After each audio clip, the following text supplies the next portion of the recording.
A Chair for My Mother, written and illustrated by Vera B. Williams.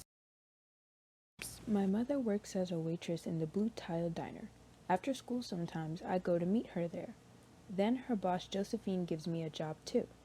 I wash the salts and peppers and fill the ketchups. One time I peeled all the onions for the onion soup. When I finish, Josephine says, "Good work, honey," and pays me. And every time half of my money into the jar. It takes a long time to fill a jar this big. Every day when my mother comes home from work, I take down the jar. My mama empties all her change from tips out of her purse for me to count. Then we push all the coins into the jar. Sometimes my mama is laughing when she comes home from work.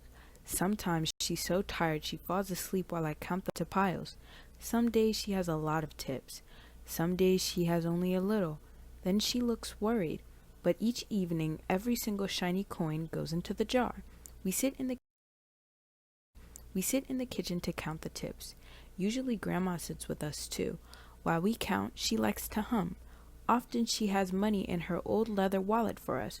Whenever she gets a good bargain on tomatoes or bananas or something she buys, she puts by the savings and they go into the jar. When we can't get a single other coin into the jar, we are going to take out all the money and go and buy a chair. Yes, a chair. A wonderful, beautiful, fat, soft armchair. We will get one covered in velvet with roses all over it. We are going to get the best chair in the whole world. That is because our old chairs burned up. There was a big fire in our other house. All our chairs burned. So did our sofa and so did everything else. That wasn't such a long time ago. My mother and I were coming home from buying new shoes. I had new sandals. She had new pumps. We were walking to our house from the bus. We were looking at everyone's tulips. She was saying she liked red tulips, and I was saying I liked yellow ones. Then we came to our block. Right outside our house stood two big fire engines. I could see lots of smoke. Tall orange flames came out of the roof. All the neighbors stood in a bunch across the street. Mama grabbed my hand and we ran. My Uncle Sandy saw us and ran to us. Mama yelled, "Where's Mother?" I yelled, "Where's my grandma?" My Aunt Ida waved and shouted, she's here, she's okay, don't worry." Grandma was all right. Our cat was safe too, though it took a while to find her. But everything else in our whole house was spoiled. What was left of the house was turned to charcoal and ashes. We went to stay with my mother's sister, Aunt Ida, and Uncle Sandy. Then we were able to move into the apartment downstairs. We painted the walls yellow. The floors were all shiny, but the rooms were very empty. The first day we moved in, the neighbors bought pizza and cake and ice cream, and they bought a lot of other things too. The family across the street brought a table and 3 kitchen chairs. The very old man next door gave us a bed from when his children were little. My other grandpa bought us his beautiful rug. My mother's other sister, Sally, had made us red and white curtains. Mama's boss, Josephine, brought pots and pans, silverware, and dishes. My cousin brought me her own stuffed bear.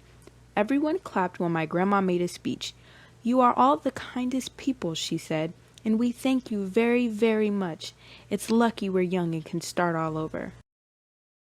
That was last year, but we still have no sofa and no big chairs. When Mama comes home, her feet hurt. "There's no good place for me to take a load off my feet," she says. When Grandma wants to sit back and hum and cut up potatoes, she has to get as comfortable as she can on a hard kitchen chair. So that is how come Mama brought home the biggest star she could find at her diner, and all the coins started to go into the jar. Now the jar is too heavy for me to lift down. Uncle Sandy gave me a quarter. He had to boost me up so I could put it in. After supper, Mama and Grandma and I stood in front of the jar. "Well, I never would have believed it, but I guess it's full," Mama said. My mother brought home little paper wrappers for the nickels and the dimes and the quarters. I counted them all out and wrapped them all up. On my mother's day off, we took all the coins to the bank. The bank exchanged them for $10 bills. Then we took the bus downtown to shop for our chair. We shopped through 4 furniture stores. We tried out big chairs and smaller ones, high chairs and low chairs, soft chairs and harder ones. Grandma said she felt like Goldilocks and the 3 bears trying out all the chairs. Finally, we found Finally, we found the chair we were all dreaming of, and the money in the jar was enough to pay for it. We called Aunt Ida and Uncle Sandy. They came right down in their pickup truck to drive the chair home for us. They knew we couldn't wait for it to be delivered. I tried out our chair in the back of the truck. Mama wouldn't let me sit there while we drove, but they let me sit in it while they carried it up to the door.